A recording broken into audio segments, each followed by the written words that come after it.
संक्षिप्त शिव पुराण। वाराणसी तथा विश्वेश्वर का महात्म्य। सूर्य जी कहते हैं, मुनीश्वरों, मैं संक्षेप से ही वाराणसी तथा विश्वेश्वर के परम सुंदर महात्म्य का वर्णन करता हूँ, सुनो। एक समय की बात है कि पार्वती देवी ने लोकहित की कामना से बड़ी प्रसन्नता के साथ भगवान शिव से अविमुक्त क्षेत्र और विमुक्त लिंग का महात्म्य पूछा। तब परमेश्वर शिव ने, ये वाराणसी पुरी सदा के लिए मेरा गोहतम क्षेत्र है और सभी जीवों की मुक्ति का श्रद्धा हेतु है।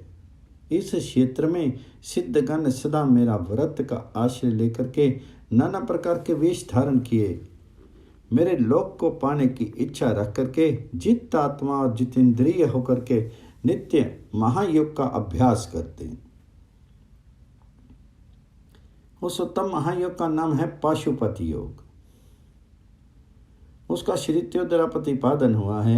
वह भोग और मोक्ष रूप फल प्रदान करने वाला है।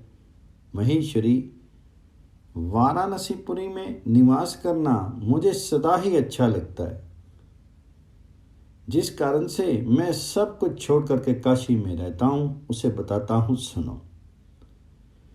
जो मेरा भक्त तथा मेरे ज्ञान का तत्व का ज्ञानी हैं, वे दोनों अवश्य मोक्ष के भागी होते हैं।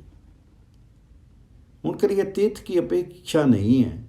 विहित और अविहित दोनों प्रकार के कर्म उनके लिए समान हैं। उन्हें जीवन मुक्ति समझना चाहिए। वे दोनों कहीं भी मरें, तुरंत ही मोक्ष प्राप्त कर लेते हैं। ये मैंने निश्चित बात कही है। सर्वोत्तम शक्ति देवी उमे, इस परम उत्तम विमुक्त तीर्थ में जो विशेष बात है उसे तुम मन लगा करके सुनो। सभी वर्ण और समस्त आश्रमों के लोग, चाहे वे बालक, जवान या बूढ़े कोई भी क्यों ना हो, यदि इस पुरी में मर जाएं तो मुक्त हो ही जाते हैं, इसमें संशय नहीं है। स्त्री अपवित्र हो या पवित्र, कुमारी हो या विवाहिता, विधवा हो या बंध्या, रसवाला, परसूता, संस्कारहीना अथवा जैसी तैसी, कैसी भी क्यों ना हो, यदि इस क्षेत्र में मरी हो तो अवश्य मोक्ष की भागनी होती है, इसमें संदेह नहीं है। स्वेदज, अंडज, उद्भिज अथवा जरायुज प्राणी जैसे यहाँ मरने पर मोक्ष पाता है, वैसे और कहीं नहीं पाता है।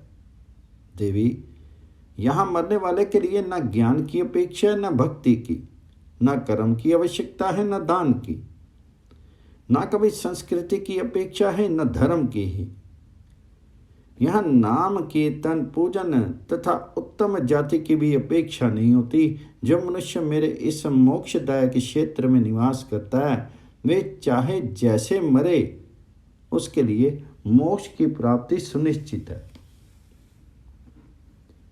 प्रिय, मेरा ये देवी अपूर गोह से भी गोहतर है। ब्रह्मा आदि देवता भी इसके महात्म्य को नहीं जानते, इसलिए ये महान क्षेत्र अविमुक्त नाम से प्रसिद्ध है, क्योंकि नैमिष आदि सभी तीर्थों में ये श्रेष्ठ है। यह मरने पर अवश्य मोक्ष देने वाला है, धर्म का सार तत्व है, मोक्ष का सार समता है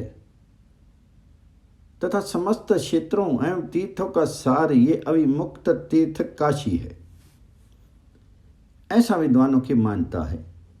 इच्छा अनुसार भोजन, शयन, क्रीड़ा तथा विविध कर्मों का अनुष्ठान करता हुआ भी मनुष्य यदि इस अविमुक्त क्षेत्र में प्राणों का परित्याग करता है तो उसे मोक्ष मिल जाता है।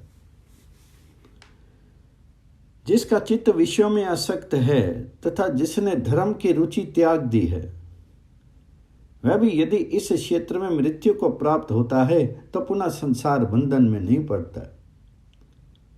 फिर जो ममता से रहित, धीर, सत्वगुणी, दंभहीन, कर्म कुशल और कर्तापन के अभिमान से रहित होने के कारण किसी भी कर्म का आरंभ ना करने वाले हैं, उनकी तो बात ही क्या है, वे सब मुझ में ही स्थित हैं। इस काशीपुरी में शिव भक्तों द्वारा अनेक शिवलिंग स्थापित किए गए हैं। भारती, वे संपूर्ण अभिष्टों को देने वाले और मोक्षदायक हैं। चारों दिशाओं में 5-5 कोस फैला हुआ ये क्षेत्र अविमुक्त कहा गया है। ये सब ओर से मोक्षदायक है। जीव को मृत्यु काल में ये क्षेत्र उपलब्ध हो जाए तो उसे अवश्य मोक्ष की प्राप्ति होती है। यदि निष्पाप मनुष्य काशी में मरे तो उसका तत्काल मोक्ष हो जाता है, और जो पापी मनुष्य मरता है वह कायव्यूहों को प्राप्त होता है। उसे पहले यातना का अनुभव करके ही पीछे मोक्ष की प्राप्ति होती है। सुंदरी, जो इस अविमुक्त क्षेत्र में पातक करता है वह हजारों वर्षों तक भैरवी यातना पाकर के पाप का फल भोगने के पश्चात ही मोक्ष पाता है। शतकोटि कल्पों में भी अपने किए हुए कर्म का क्षय नहीं होता।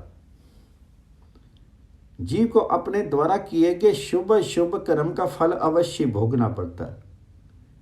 केवल अशुभ कर्म नरक देने वाले होते हैं, केवल शुभ कर्म स्वर्ग की प्राप्ति कराने वाले होते हैं, तथा शुभ और अशुभ दोनों कर्मों में मनुष्य योनि की प्राप्ति बताई गई। अशुभ कर्म की कमी और शुभ कर्म की अधिकता होने पर उत्तम जन्म प्राप्त होता है।